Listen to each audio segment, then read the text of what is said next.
The return of the ancients, the age of the Titanoboa. For countless generations, across entire eras of civilizations that rose and fell like sandcastles swept away by the waves of time, humanity, and the entire world completely forgot its existence. No book mentioned it, no story whispered of it. Its memory dissolved into the winds of oblivion, as if it had never been real. Only the jungle, with its vegetal and relentless memory, continued to murmur its name in a language humans no longer understand, an ancestral echo, buried in the sticky dampness of the foliage and floating among the toxic mists rising from the rotting swamps. However, nothing remains asleep forever. When the planet's climate patterns began to shift drastically, when temperatures rose unchecked until the seasons became perpetual embers and heat once again embraced the Earth's crust like an unforgiving burning shroud, something hidden beneath the surface stirred. It was not a fantasy born of fear, nor a specter born of superstition. Nor was it a product of imagination. It was a biological signal, a silent scream inscribed in the genetic code of the planet, a living warning that time, out of convenience or fear, had buried deep within forgetfulness. But the Earth, enraged and weary of abuse, has chosen to exhume it. At the dawn of the Paleocene, over 60 million years ago, when the last roars of the dinosaurs had already faded and the planet was beginning to reorganize itself after their mass extinction, a silent predator emerged, born of heat, of mud, and of limitless evolution, the Titanoboa. Measuring over 14 meters in length and weighing up to 1,250 kilograms, this prehistoric snake ruled the swampy jungles of what is now South America. It had no venom. It didn't need claws or speed. Its weapon was strength, a brutal constriction capable of crushing bones and organs with over 270 kilopascals of pressure, enough to kill giant crocodiles in seconds. For millions of years, it reigned without rival. But its existence relied on one precise condition: constant heat. It was ectothermic, cold-blooded, and required high ambient temperatures to metabolize, hunt, and move. That's why, when the Earth's climate began to cool after the Paleocene thermal maximum, the Titanoboa could not adapt. Its reign ended without fanfare, vanishing like so many titans before it, buried beneath history. But what if it didn't? What if evolution had taken a different path? What if, instead of going extinct, the Titanoboa had mutated, overcome its physiological limits, and learned to generate its own heat? In the depths of the planet, beneath unexplored swamps, and in the yet unmapped corners of the flooded jungles, a remnant population might have survived, slowly adapting, generation by generation, to global changes. Inspired by creatures like the Opa fish, which has developed full-body thermoregulation despite being aquatic, Titanoboa thermalis could have developed vibratory muscles capable of generating heat, a countercurrent vascular system to retain it, and a more efficient metabolism. That silent evolution, hidden for millions of years, would have turned the ancient predator into something new and terrifying.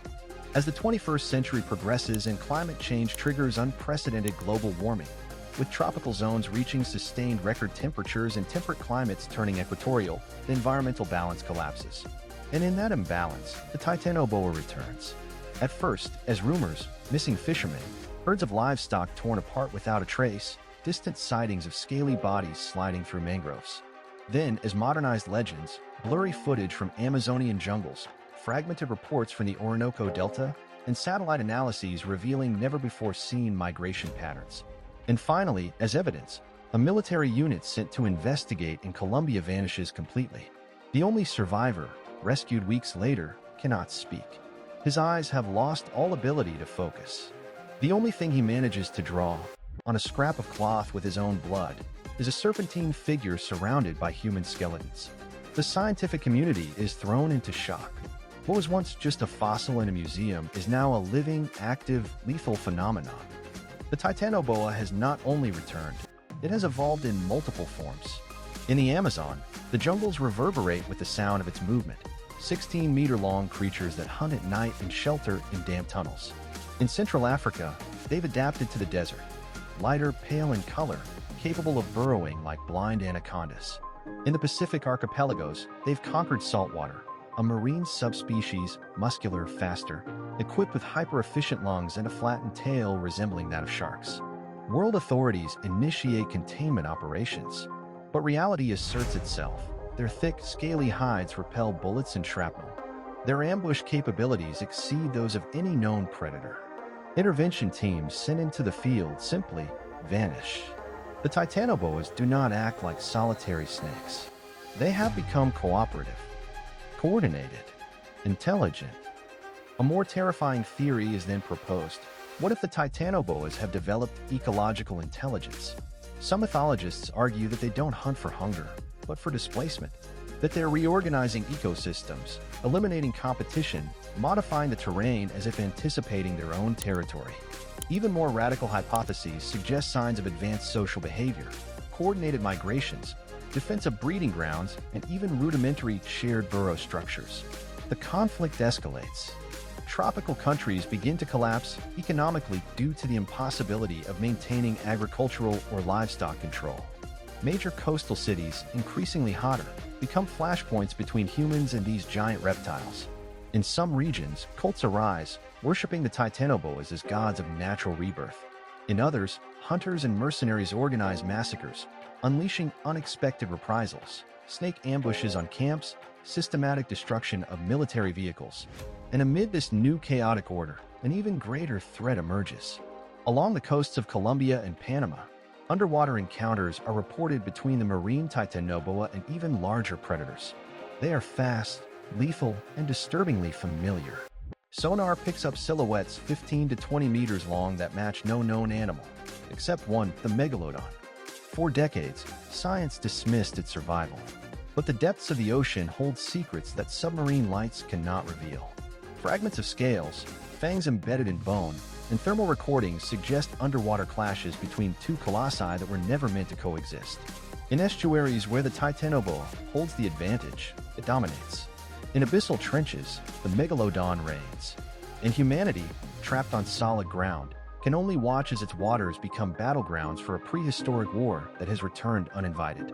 In our arrogance, we believe natural history had ended, that the great predators of the past were confined to books and museums. But the Earth, in its renewed fury, has unearthed its ancient guardians.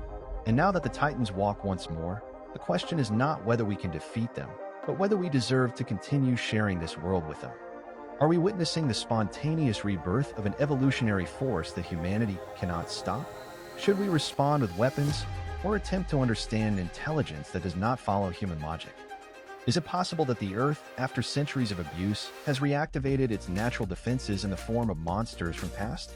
Can we coexist with predators as powerful as they are ancient, or is this the beginning of a new era without humans? And if Titanoboa is not the only one, what other forgotten creatures are awakening beneath our feet?